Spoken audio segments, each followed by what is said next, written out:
Nah, Assalamualaikum warahmatullahi wabarakatuh.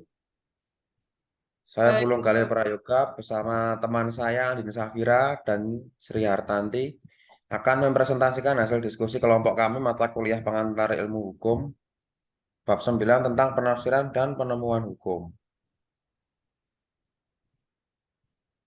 A. Penafsiran hukum. Satu. Definisi penafsiran hukum. Penafsiran hukum atau interpretasi hukum adalah menetapkan pengertian atas dalil-dalil yang tercantum dalam undang-undang sesuai dengan yang dikehendaki oleh pembuat undang-undang.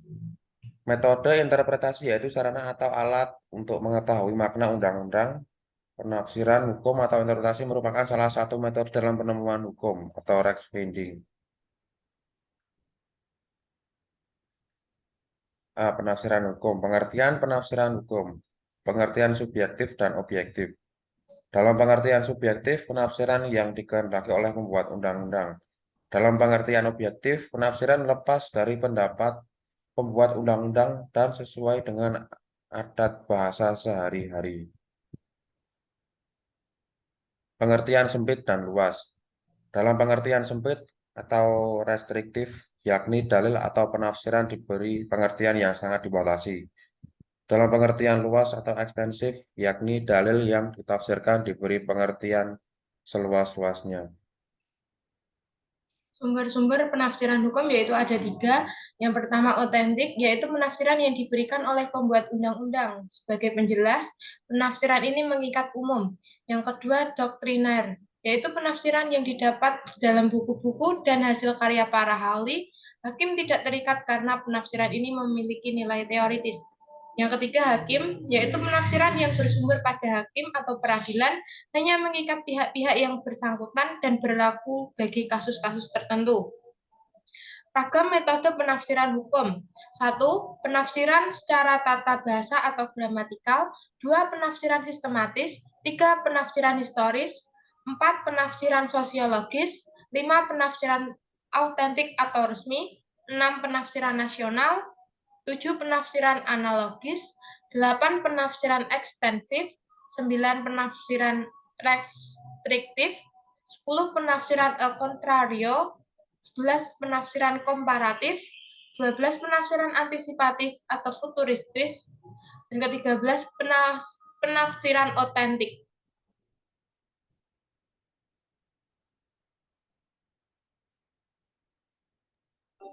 Definisi dan kegunaan penemuan hukum. Definisi penemuan hukum. Penemuan hukum merupakan proses pembentukan hukum oleh subjek atau pelaku penemuan hukum dalam penerapan peraturan hukum umum terhadap peristiwanya berdasarkan kaidah-kaidah atau metode-metode tertentu yang dapat dibenarkan dalam ilmu hukum seperti interpretasi, penalaran, eksposisi, dan lainnya. Kegunaan penemuan hukum.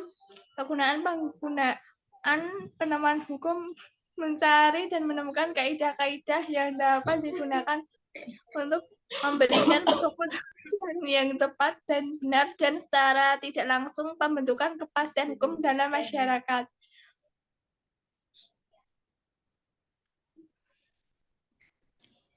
C. Penemuan hukum dalam sistem hukum Indonesia.